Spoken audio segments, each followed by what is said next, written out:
Do you struggle with premature ejaculation? Here are 3 ways to reduce your anxiety around it.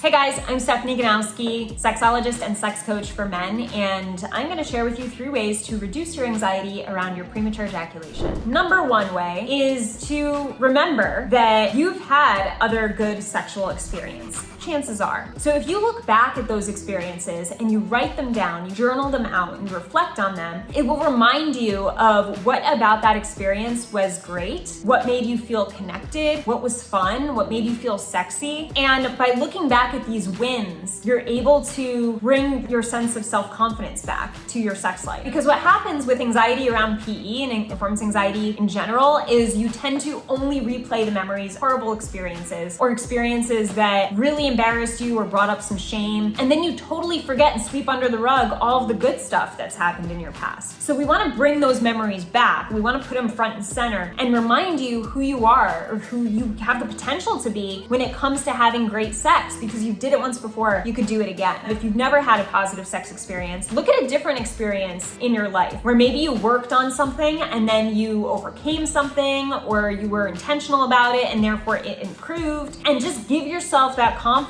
back. As long as I stay focused on improving this, I could do it just like I've done this. Or I can have other great sex experiences because I've had them in the past. So remind yourself of those past sex wins. A second way to reduce your anxiety around premature ejaculation would be to remind yourself that you have so much more control than you think. And this has to do with you understanding where you're at behavior-wise when it comes to your PE. Like, what are the behaviors and the actions you're taking that lead up to your PE? This is the part that many men don't focus on. They only look at the methods like the breathing technique and the edging and masturbating right before sex. And you look at these quick fixes as a way to overcome PE, but really you're also in control of your psychological behaviors. So if you're like, wow, okay, whenever I have this thought, it sets me off to this thought, and then it sets my heart rate to go sky high, and then my heart's pounding, and then I'm breathing really shallow and rapidly, and then that usually is what leads to PE. So let me go back and understand what thoughts are triggering this whole thing, and how can I redo that first thought? This is why so many men, the overwhelming majority, can fix their PE very quickly if they look at their psychological behavior. And this is why I show this in my PE course, is understanding your own psychology, pairing it with the methods you can control, such as the breathing, the edging, the talking with your partner, things like that. So you want to make sure that you take full control over everything you can control, because there's more than you think. The third thing that helps you reduce anxiety around PE is remembering that women don't care about it as much as you think they do. I can see if this were like a long-term relationship where this has been going on for years and years and years, and you've never done anything about it or attempted to really overcome it, and maybe there's a dissatisfaction that is evident by the things she tells you. So there's definitely cases of that, not saying there's not, but the overwhelming majority, once again, of women in this case, is that they don't care as much as you do. And some women might even be reluctant to help because they don't want more sex. They're happy with the amount of sex they're having, they're happy with the length of it, and they don't want more. So it's kind of interesting to see that there's all these different scenarios. And the women who do want it more, if they're a woman you want to be with and ultimately, and they're a good partner, they will wait for you to work through this. They will help you work through this. They will sacrifice some time here and there to be like, okay, like I get that you can't penetrate for this long at a time because you're working through this. So just tell me, what should we do in terms of changing positions so that you are more comfortable? And you can help her understand how this is temporary because you're working on it. The main thing that guys need to do that will also help their anxiety and any worries their partner may have is actually saying, hey, this is something I'm dealing with, but I'm working on it. But in the meantime, if we could do A, B, and C, it would really help. So your partner wants to know you're working on it. That's the major thing. And you telling yourself that you're working on it and actually working on it through a trusted program or a trusted source is important for your self-esteem and your control of overcoming PE. It feels good just to take action, but like being able to tell your partner, I'm taking action, and following through with that and starting to see little progress is huge. It's gonna make all the difference for you. It's what's gonna lead to more confidence, lead to more sex wins, as I talked about, have a more body-mind connection going on that's stronger, and then bring you to the point where you ultimately have overcame your PE and you don't have to worry about it anymore. So these are 3 tips to reduce anxiety around PE. I hope it was helpful. You could check out my PE course in the description of this video, and I'll see you in the next one.